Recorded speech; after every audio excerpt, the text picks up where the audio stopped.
Sairam students, let's begin with the today's session, Class 8 Political Science, Chapter 3 Why Do We Need a Parliament? Part 2 of this. Let's go through the content. Last time in our first session, we learned about the introduction, right? And then why should people decide? Just let's have a quick recap of what did we learn in our last session here. We learned that parliament is very important for Indian citizens because it gives them the opportunity to participate in decision making and control of government, right? And even we know very well, we learnt about this, like we Indians, we have the democratic form of government, right? And parliament is most important symbol of Indian democracy and a key feature of the constitution. Then we learnt about the democracy. Democracy means you all know very well what is the democratic form of government. That is government of the people, for the people, and by the people. Then we started with the topic, why should people decide? In that topic, we learned like preceding independence was a long and the difficult struggle period in which all sections of the society participated.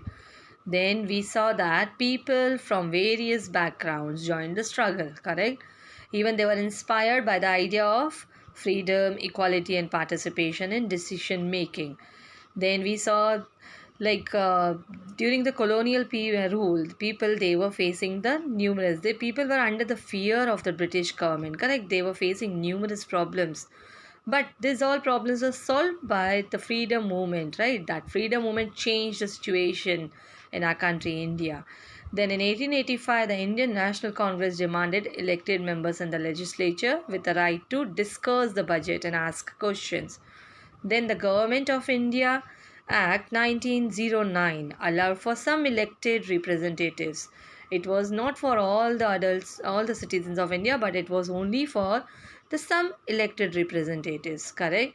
So legislatures with a right to, then we saw this early legislature under the British government were in response of growing demands of the nationalists, but they did not allow for all the adults to vote. But then finally, nationalists were of the opinion that as different people participated in the freedom struggle, so all of them should be able to participate in making decision also. Then finally, with the coming of independence, we became the citizens of free country. Then in independent India, the government could not do what it felt like, but it had to be sensitive to the people's needs and demands.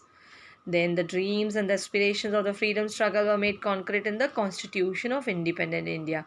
After that, we saw the universal adult franchise, that is, each and every citizen of India, every adult of our country about 18 years has the right to vote irrespective of caste, color, religion, sex. Correct? Then we learnt about the EVMs also. We just started with the topic EVMs. EVMs means what? That electronic voting machine, right? Then we saw these were used for the first time in the year 2004 throughout the country. Their usage saved 1,50,000 trees which would have been cut to produce 8,000 tons of ballot papers, right? This is what we have seen. Now, the next topic, people and their representatives. The takeoff point for a democracy is the idea of consent, that is, the desire, approval, and participation of people. Now, we know very well that is only through voting, through election. The basic idea, it is the decision of the people that creates a democratic government and decides about its functions. You all know the very meaning of democracy very well, right? In that the people has been given the importance there, that is government of the people, for the people, and by the people. And even the democratic government, the people are the decision of the people decides about its functioning also. So the basic idea of democracy is that the individual or the citizen is the most important person, and that in principle, the government as well as the other public institutions need to have the trust of these citizens. Now, how does the individual give approval to the government? Let's see that. See, you all know very well, it is not like each and every individual, government will not go to each and every individual separately, personally to meet and to ask which government do you favor. So the one way of doing so is through elections. People would elect their representatives to the parliament. Then one group from among these elected representatives forms the government. See what happens, that is individual have to give the approval to the government, but how? The one of the way is by through elections. So people would elect their representatives to the parliament. Then one group from among these elected representatives form the government. The parliament, which is made up of all representatives together, controls and guides the government. In this sense, people, through their chosen representatives, form the government and also control it. It means here also people have given the authority. Like they have to choose their representatives, that representatives form the government and also control it. Now here one of the image has been given to you showing that the election staff using an elephant to carry the polling material and the EVMs. I hope EVMs you all know very well, that is electronic voting machines, to polling stations located in difficult terrain.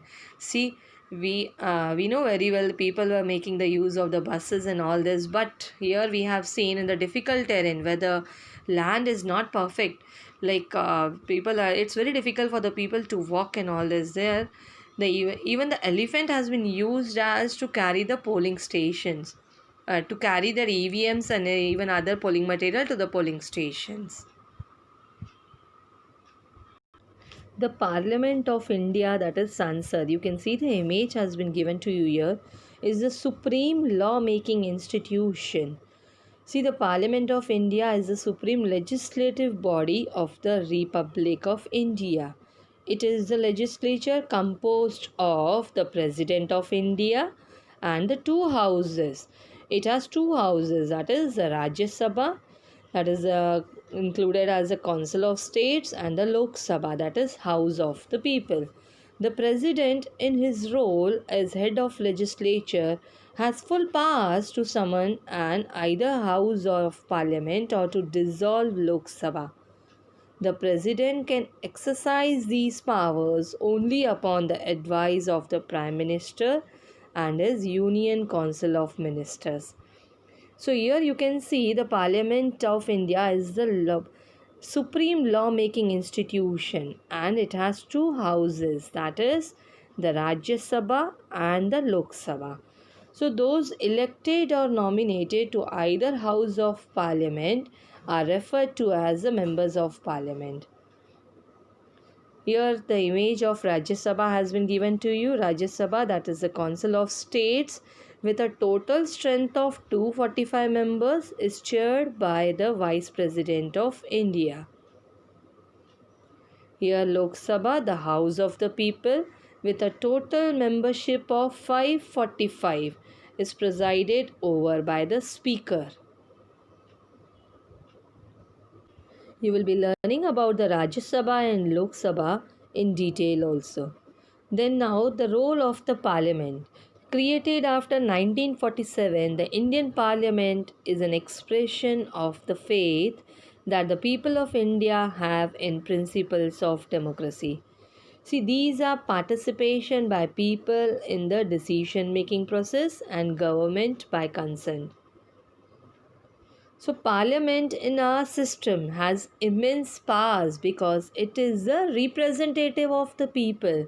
Correct? The people has been given the most important consideration here, and they only represent the Parliament. That's why the Parliament in our system has got the immense powers because it is the representative of the people. So, elections to the Parliament are held in a similar manner as they are for the state legislature.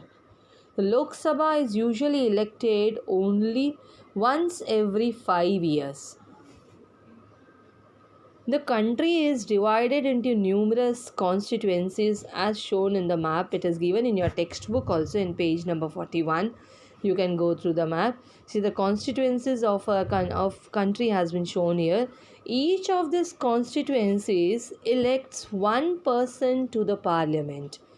Total number of constituencies, there are 543 parliamentary constituencies in India, each electing one member. Then, under Article 82 of the Constitution, the Parliament by law enacts a delimitation act after every census. So, each of these constituencies elects one person to the Parliament. The candidates who contest elections usually belong to different political parties. Now, here, then further, we will see here. So, the candidates who contest, those who stand for the elections, those who go for the election, usually belong to different political parties. Once elected, these candidates become the members of parliament, or they are also called as the MPs. You all would have heard about MPs, who are MPs, but MPs means whom? The members of the parliament. These MPs together make up the parliament. Once election to the parliament have taken place, the parliament still needs to perform the other functions also. The other functions of the parliament are to select the national government, to control, guide and inform the government, and even lawmaking. These are the most important functions of the parliament that parliament has to perform after the selection has been done. Once the election is over, the parliament has taken place, then the parliament has to perform all these three important functions. We will be learning about these functions in detail in the next session. So in today's session, we learnt about the people and their representatives, right? The takeoff point for a democracy is the idea of consent. And we know very well that in democracy, the desire, the approval and the participation of people is to be considered. It's must, right? It is the decision of the people that creates democratic government, and it decides about its functioning. The basic idea in this kind of democracy is that a citizen is the most important person, and that in principle of the government along with other public institutions need to have the trust of these citizens. This is what we have seen. Then we saw how does the individual can give approval to the government, right? Through the elections. The most important way is through the elections.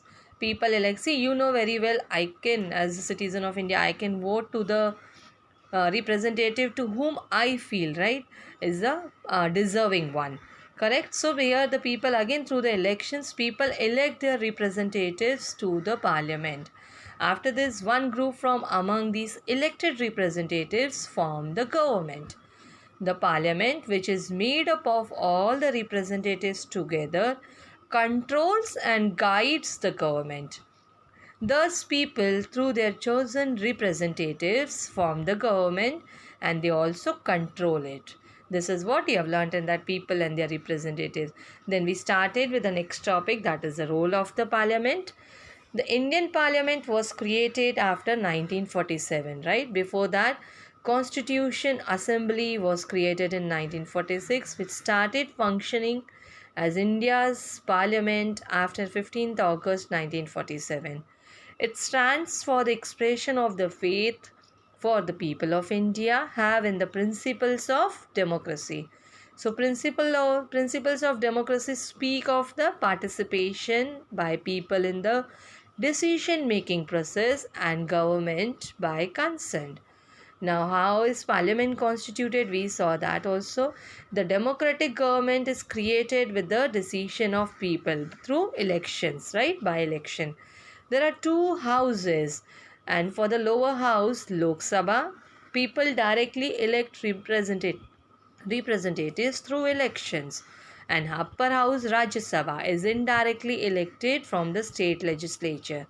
Elections to parliament are held in a similar manner as that of state legislature in states and are conducted once in 5 years or earlier if required. So country is divided into constituencies and each constituency elect one representative to parliament. The candidates belong to different political parties or are independent. So elected Candidates are called as MPs, that is, members of parliament, and together they all form the parliament. This is what just we started with the role of the parliament. Then we saw the once through election the parliament has been formed, the important functions that parliament has to do is to select the national government, to control, guide, and inform the government, and even the third one is lawmaking. I told you we will be learning these functions of the parliament in detail in our next session. Till then, take care.